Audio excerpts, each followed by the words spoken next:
Hi friends, welcome to Netwins vlog. எல்லாம் எப்படி இருக்கீங்க? எல்லாம் ரொம்ப நல்லா இருக்கீங்கன்னு நினைக்கிறேன். நானும் பை காட்ஸ் கிரேஸ் ரொம்ப நல்லா இருக்கேன். இன்றைக்கி நம்ம மிஸ் கேட்டுக்கி எம் பாண்டியா ஓட டெஸ்டிமனியை தான் கேட்க போகிறோம். இப்போ வாங்க அவங்க கூட பேசலாம். ஹாய் அக்கா, வெல்கம் டு நெட்வின்ஸ் vlog. எப்படி இருக்கீங்க? நான் நல்லா இருக்கிறேன். How are you people? We are doing good. Thank you so much. உங்கள் ப்ரெஷஸ் டைம் எங்களுக்காக இங்கே வந்து ஸ்பெண்ட் பண்ணுறதுக்கு ரொம்ப தேங்க்ஸ்க்கா. அக்கா, உங்கள் பேர் பார்த்தீங்கன்னா கேத்தகி எம் பாண்டே இல்லையா? நேமே கொஞ்சம் டிஃப்ரெண்ட்டாக இருக்குது. உங்கள் நேட்டிவ் எதுக்கா? என் native basically I'm from Gujarat, ஆனால் born and brought up here in Coimbatore. O, okay okay. So you're Gujarati. Yes. So அக்கா, நீங்கள் எப்போது கோயம்புத்தூருக்கு வந்தீங்க? பிறந்தது வளர்ந்தது ஃபுல் கோயம்புத்தூரில் தான். I been born and brought up here in Coimbatore. O, okay okay. So எல்லாமே இங்கே தான் இல்லையா? உங்கள் ரிலேட்டிவ்ஸ் எல்லாம் பார்த்தீங்கன்னா கோயம்புத்தூரில் இருக்காங்களா இல்லை குஜராத்தில் இருக்காங்களா? Only one of my cousin is over here. பாக்கி ஃபுல்லாக Gujarat as well as in Mumbai. Oh, okay. எல்லாமே நார்த்தில் தான் இருக்காங்க. ஸோ அக்கா, நீங்கள் எப்போது இயேசுவை தெரிஞ்சுக்கிட்டீங்க? உங்கள் ஃபேமிலி எல்லாருமே பார்த்தீங்கன்னா கிறிஸ்டியன்ஸாக இருந்தாங்களா இல்லை எப்படி? இல்லை, I am the first generation Christian. நான் மட்டும்தான் இது வரைக்கும் அக்செப்ட் பண்ணியிருக்கேன். And I'm just praying and hoping that the rest of them will follow me. Actually, I'm from a Gujarati Brahmin family, and I've been brought up in the other. We are non-believers, and been there for being a non-believer for 36 years. At the age of 36 only, I accepted Christ.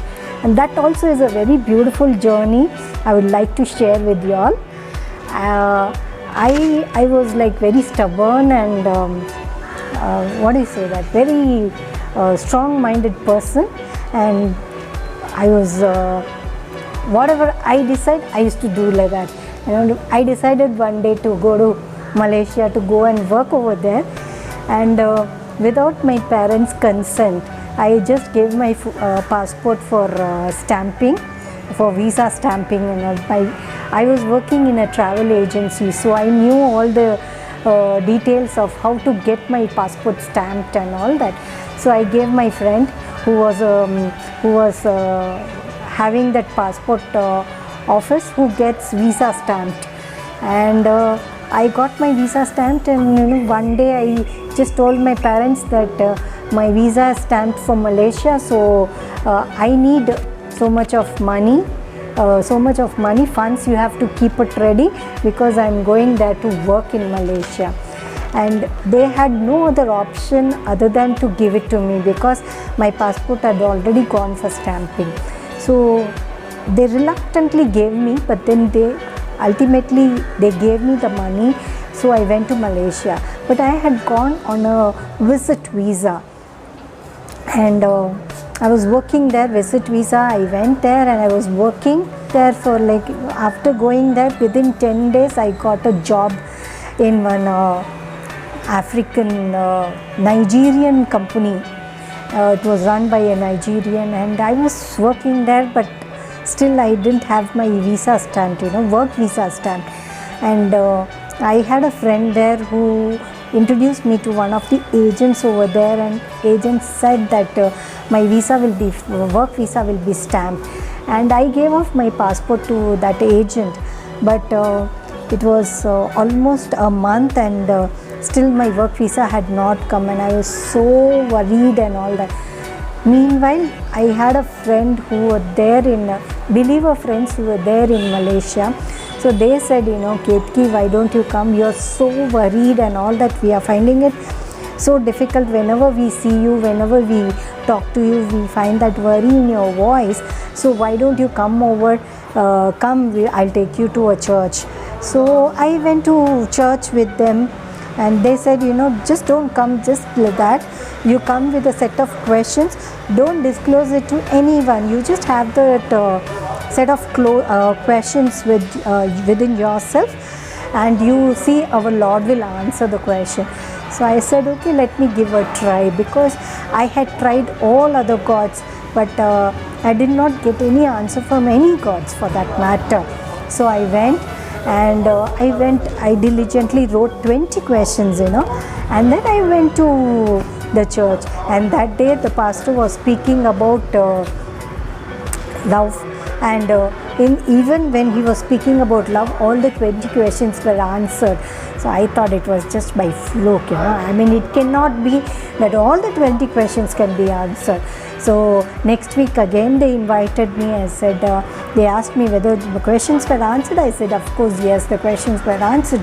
But then I said, I'm not yet satisfied because I want to try one more set. And they said, okay. And then again I went with another set of 20 questions. And that day again he was talking about love, and again the 20 questions were answered. Then I started realizing probably this is the God who answers my questions. And I was very strong-minded, as I told earlier. I used to go to temple every day, but then every day I used to go to temple, and every day the only question I asked to God is, God, speak to me, And that is the question I always used to ask God. For all these years, no questions were answered. And here, all the 20 questions, almost 40 questions were answered. So I was just thinking, I said, Lord, okay, let me give a try to this God. And then my friend in Malaysia, she took me through the sinner's prayers. And I said, okay, I did not know what sinner's prayer was until and unless, after I came here, after almost a year, I realized that day which I prayed was a sinner's prayer. But then I prayed that sinner's prayer, and after that also I had so many problems there in that in Malaysia and all that. My friend's husband, he told me only one thing, Ketki, it is better for you to go back to India because it is not safe for you to be here without your passport and all that. So I said, okay. I did not want to come back to India. I was losing, I was a loser over in Malaysia because the thing which I went there to achieve, I could not achieve. But anyway, I decided to come back to India after so much of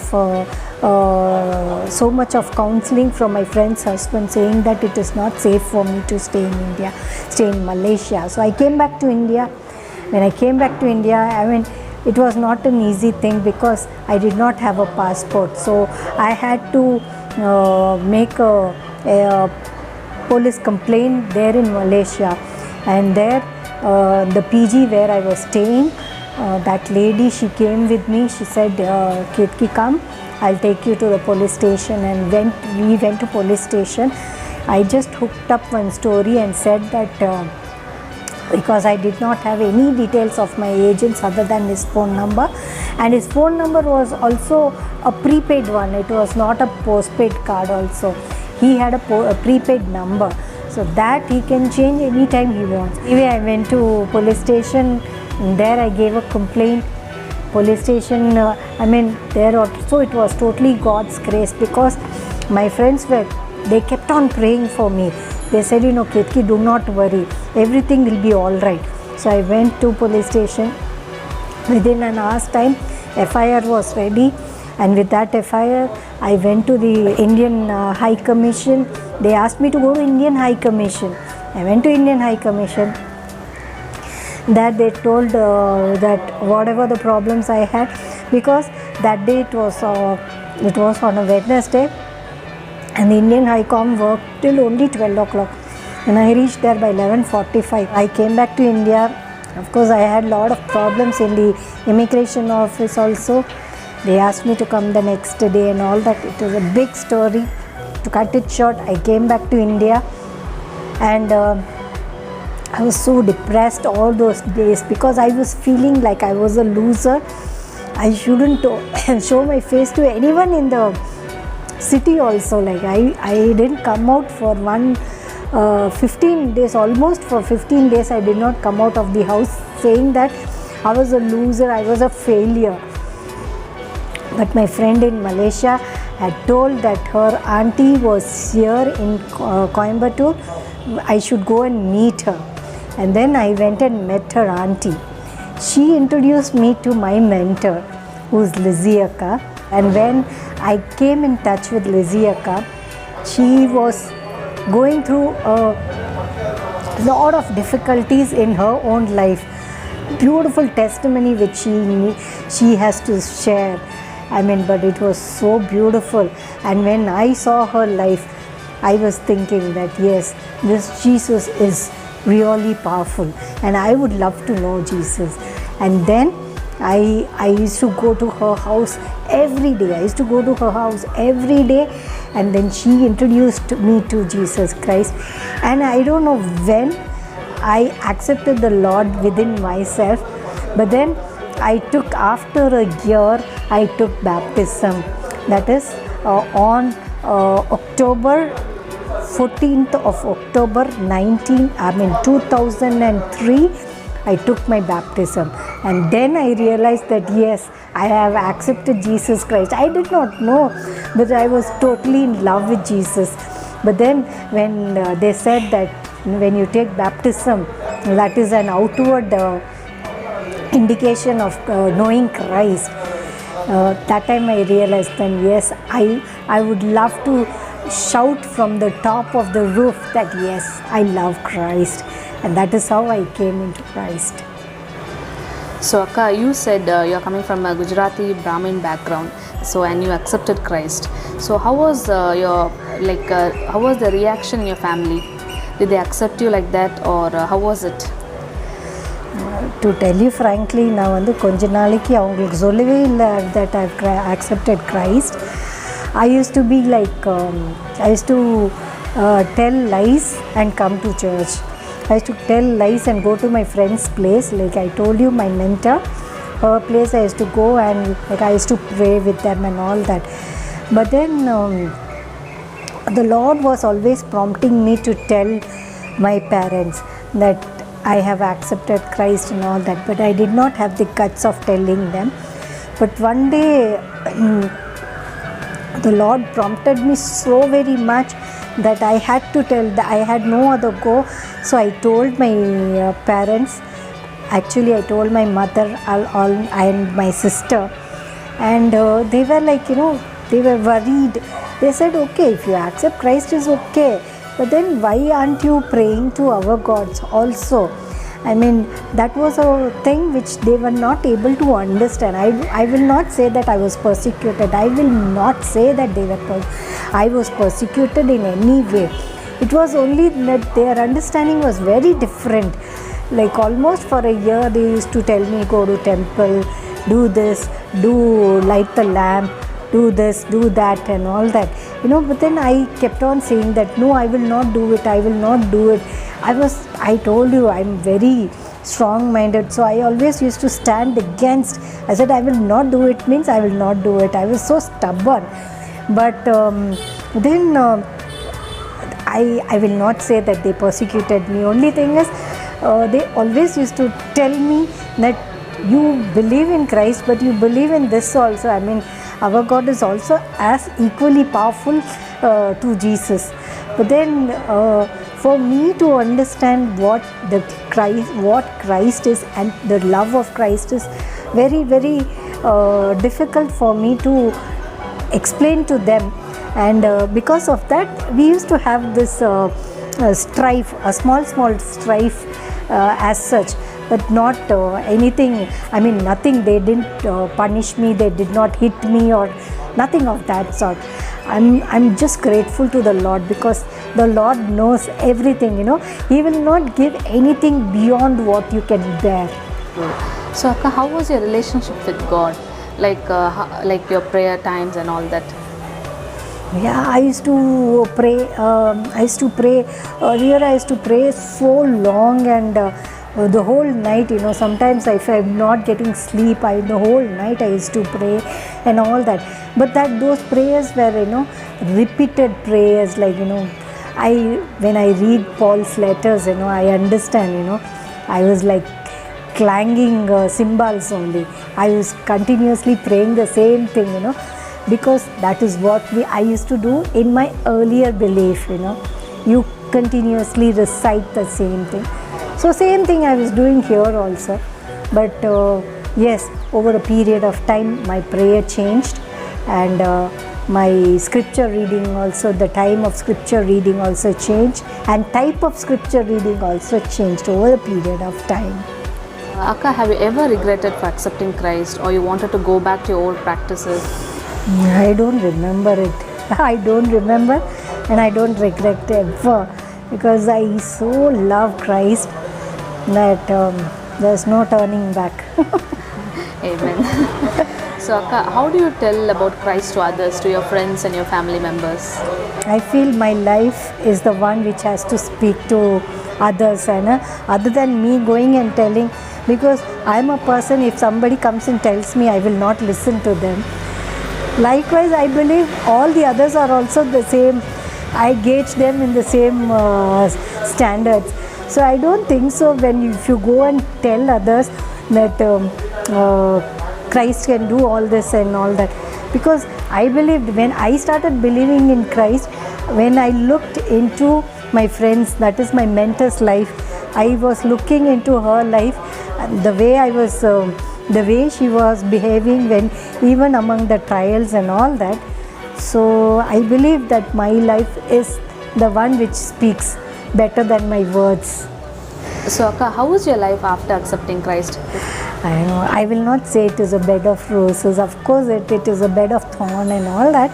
But it was earlier also, it was the same thing. But now I have a solace that, in everything, because God has promised, I will never leave you nor forsake you. And that promise I'm clinging on to. And now I realize that how true He is to His word. If He is true to His words, He will be true to me. The promise is what He has given to me. He's told me that you and your household will be saved. So I believe that. That was the first promise which He gave it to me.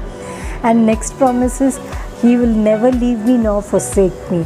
And I'm just satisfied with that, because life is not going to be easy as such.